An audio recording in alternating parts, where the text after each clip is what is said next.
Assalamualaikum warahmatullahi wabarakatuh.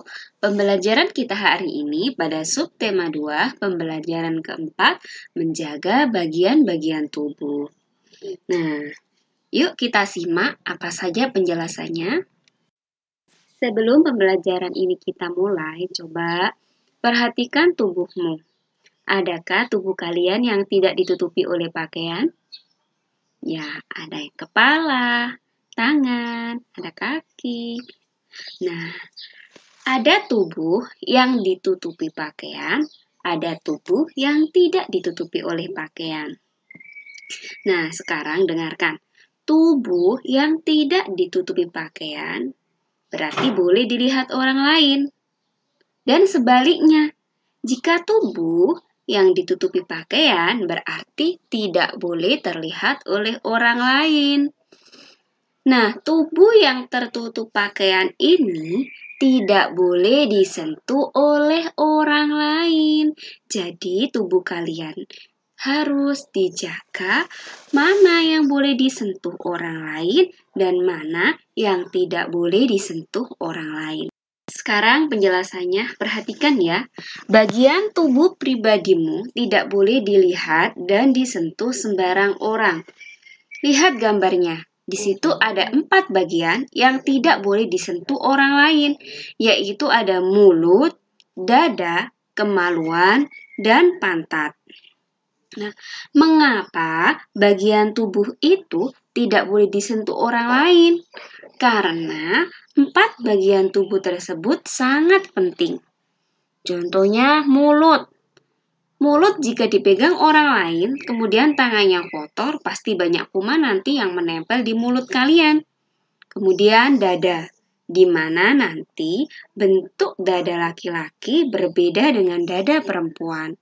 Kemudian alat kelamin laki-laki nanti juga berbeda dengan perempuan.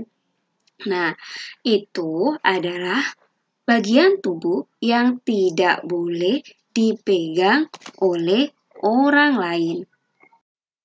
Keempat bagian tubuh tadi ada pengecualian siapa yang boleh menyentuh. Yang pertama adalah ayah atau ibu ketika memandikanmu. Atau ayah ibu ketika membersihkan sehabis buang air besar. Nah, ini boleh menyentuh bagian 4 tadi. Selain orang tuamu, siapa lagi yang boleh memegang keempat tadi? Yaitu dokter. Ketika kamu sakit, kamu ke rumah sakit. Nah, diperiksa oleh dokter, didampingi oleh orang tuamu.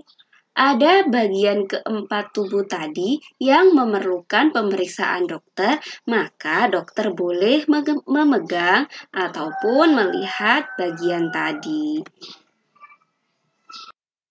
Bagaimana jika ada orang lain selain dokter dan orang tua menyentuh bagian tubuhmu, yaitu mulut, dada, kemaluan, dan pantat tadi?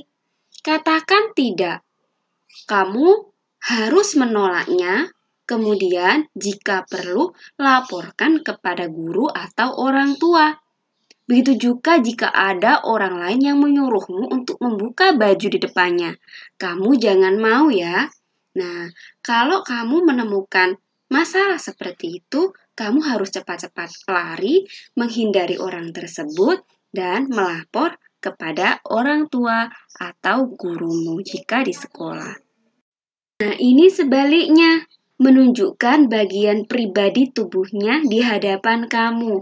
Jika kamu menemukan orang seperti ini, kamu bilang tidak mau atau lari dari orang tersebut. Jika kamu berada di lingkungan sekolah, maka laporkan hal tersebut kepada gurumu. Jika kamu menemui hal ini di lingkungan rumah, maka laporkan hal ini kepada orang tuamu. Nah, Benny bercerita di depan kelas.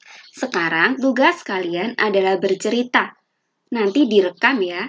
Ceritakan bagian tubuh mana yang tidak boleh disentuh orang lain. Sekarang balik bukumu di halaman 60. Balik dengan hati-hati ya. Amati gambarnya. cara memegang dan membalik halaman buku. Lihat pada gambar, di situ ada dua gambar.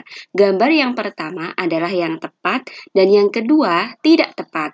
Gambar yang pertama, dia memegang buku, jarak antara mata dengan buku, kemudian posisi tubuhnya sangat tepat. Dan yang kedua, membalik buku tidak berhati-hati. Akhirnya bukunya sobek.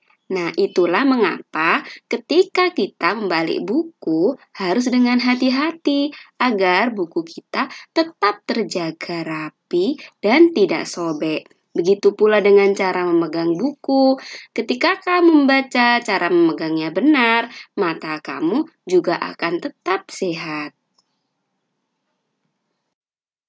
Selain posisi tubuh tegak dan jarak mata dengan buku ketika membaca, posisi cahaya dan banyaknya cahaya sangat berpengaruh terhadap kesehatan mata.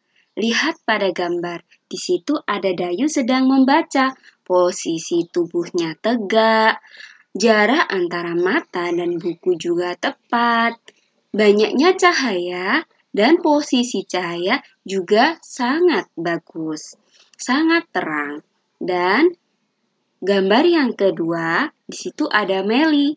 Meli membaca buku, tapi di situ kurang tepat. Kenapa? Karena jarak antara mata dengan buku terlalu dekat dan banyaknya cahaya kurang. Kenapa? Walaupun di situ ada lampu, tapi cahayanya ditutupi oleh buku. Membacalah dengan baik saat di rumahmu. Aturlah posisi tubuhmu dengan baik, jarak antara buku dengan mata, dan banyaknya cahaya. Posisi cahaya juga harus tepat ya. Sampai di sini pembelajaran kita hari ini. Yuk sama-sama kita ucapkan hamdalah. Semoga pembelajaran yang kita dapatkan tadi dapat bermanfaat. Alhamdulillah. Assalamualaikum warahmatullahi wabarakatuh.